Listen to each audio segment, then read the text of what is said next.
Hello বন্ধুরা, দেখো কড়াইতে তেল দিয়ে দিয়েছি, তারপরে দিয়ে দিলাম শুকনো লঙ্কা, আর তারপরে দিয়ে দিয়েছি সাদা কালো সর্ষেটা দিয়ে দিলাম। আর আমি হচ্ছে টক ডাল রান্না করব আমড়া দিয়ে মটর ডাল টক। এবার ফোড়নটাকে একটু হাতা দিয়ে ভালো করে একটু নাড়িয়ে চাড়িয়ে দিলাম, তারপরে এইবার ডালটা ঢেলে দেবো বন্ধুরা। আমরা টক ডাল খেতে খুব ভালো লাগে, কারণ এখন তো কাঁচা আম পাওয়া খুব মুশকিল, তাই জন্য এই আমড়া দিয়েই করছি। যাই হোক, ফোড়নটা দেওয়া হয়ে গেল। আজকে তোমাদের সঙ্গে আমি কিছু রান্নার ভিডিও দিলাম, আর আমার তো আজকে শনিবার, আজকে আমরা নিরামিষ খাই। চলো দেখো, বেগুনটা কেটে নিলাম, এরপরে কুমড়োটা কেটে নেব।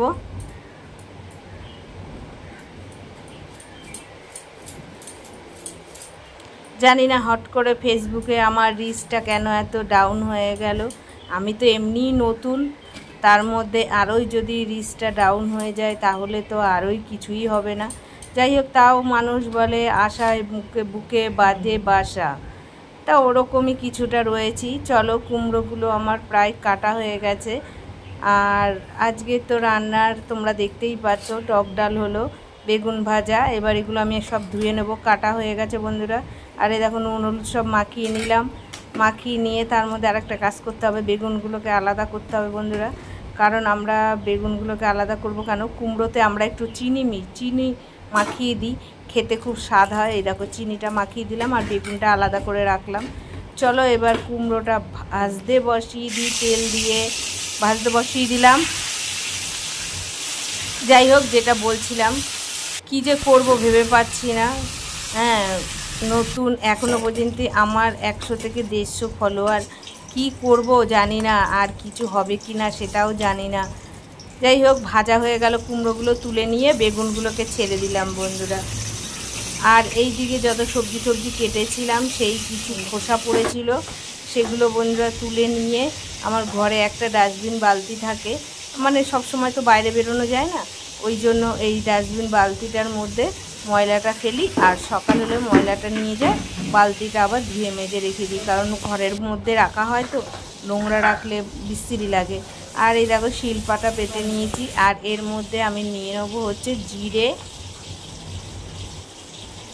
আর তোমরা সবাই কেমন আছো? আশা করি সবাই ভালো আছো, ভালো থাকো, আর আমার ভিডিওটা পুরো দেখো।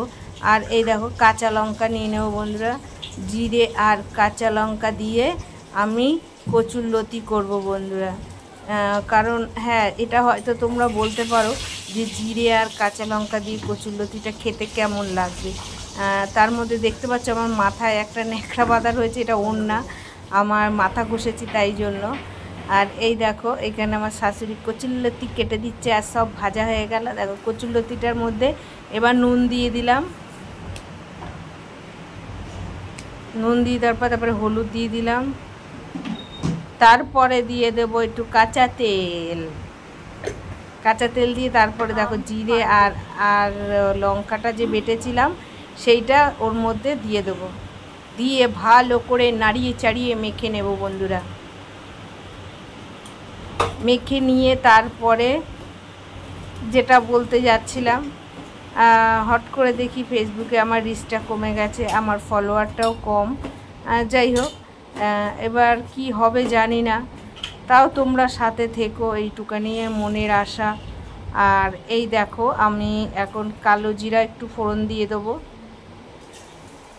আর যেটা বলছিলাম যে আমরা তো মানে অনেকে আছে যে সর্ষে দিয়েই কচুরলতিটা বেশি টেস্টি হয়, কিন্তু আমরা সর্ষে দিয়ে খেতে পারবো না, কারণ আমাদের ঘরে যে লোকগুলো থাকে তাদের প্রচণ্ড গ্যাস, অম্বল, অ্যাসিডিটি সবই আছে, কোনো কিছুই বাদ নেই, টাকা বাদে সবই আছে, রোগের কোনো শেষ নেই, প্রচুর রোগ আছে। তারপরে দেখো, এবার তরকারিটা আমি বসিয়ে দিচ্ছি, তরকারিটা ভালো করে নাড়ি চাড়ি দিয়ে এবার আমি ঢাকা দিয়ে দেবো বন্ধুরা। আর দেখো, এটা প্রায় হয়ে এসছে, এইবার আমি নামিয়ে দেবো। দেখো কত সুন্দর লাগছে দেখতে।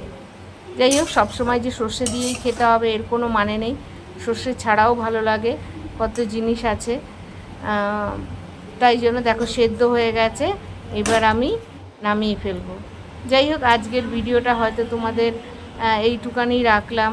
আবার কালকে দেখা হবে অন্য কিছু নিয়ে। তাহলে আজকের মতন শুভ দুপুর, টাটা।